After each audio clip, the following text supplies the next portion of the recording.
রাষ্ট্র Iran IRGC আজ ভারত থেকে পাইপলাইনে আসছে 5,000 টন ডিজেল, জ্বালানি সহায়তায় ইচ্ছুক চীনও।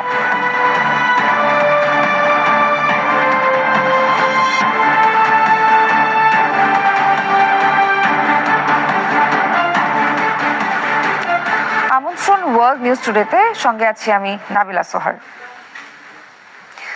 ইরানে মার্কিন সামরিক অভিযান সফল, শিগগিরই শেষ হতে পারে যুদ্ধ, এমন বার্তা দিয়েছেন মার্কিন প্রেসিডেন্ট ডোনাল্ড ট্রাম্প। অভিযানকে স্বল্পকালীন আখ্যা দিয়ে বলেন তেহরানের সব অস্ত্র শেষের পথে। এদিকে ট্রাম্পের এমন মন্তব্যের কড়া প্রতিক্রিয়া জানিয়েছে আইআরজিসি। সংগঠনটির মুখপাত্র বলেছেন যুদ্ধের শেষ নির্ধারণ করবে যুক্তরাষ্ট্র নয় ইরান।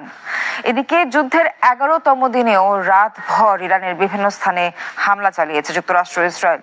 বিপরীতে বাহরাইন, কুয়েত ও সৌদি আরবে পাল্টা হামলা চালিয়েছে ইরান। তবে কি সত্যি শেষ হলো ইরানে যুক্তরাষ্ট্র ইসরায়েলের যৌথ সামরিক অভিযান?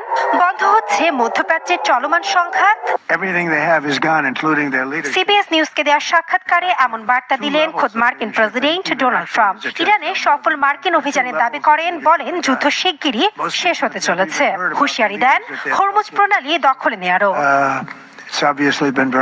এদিকে ফ্লোরিডার ডোরালে এক সংবাদ সম্মেলনেও এই অভিযানকে স্বল্পকালীন বলে আখ্যা দেন ট্রাম্প। দাবি করেন ইরানের প্রায় 80% ক্ষেপণাস্ত্র লঞ্চার ধ্বংস করেছে যুক্তরাষ্ট্র। বলেন রুখে দাঁড়ানোর মতো আর কোনো সমরাস্ত্র থাকবে না তেহরানের কাছে। আমরা আমাদের নির্ধারিত সময়সূচি থেকে অনেক এগিয়ে। খুব দ্রুত এই যুদ্ধ শেষ হচ্ছে। তাদের যা কিছু ছিল সব শেষ হয়ে গেছে, এমনকি তাদের নেতৃত্ব। তাদের নেতৃত্বের 2 স্তরই শেষ। নতুন যে নেতার কথা শোনা যাচ্ছে তার নাম বেশিরভাগ মানুষ আগে শোনেনি।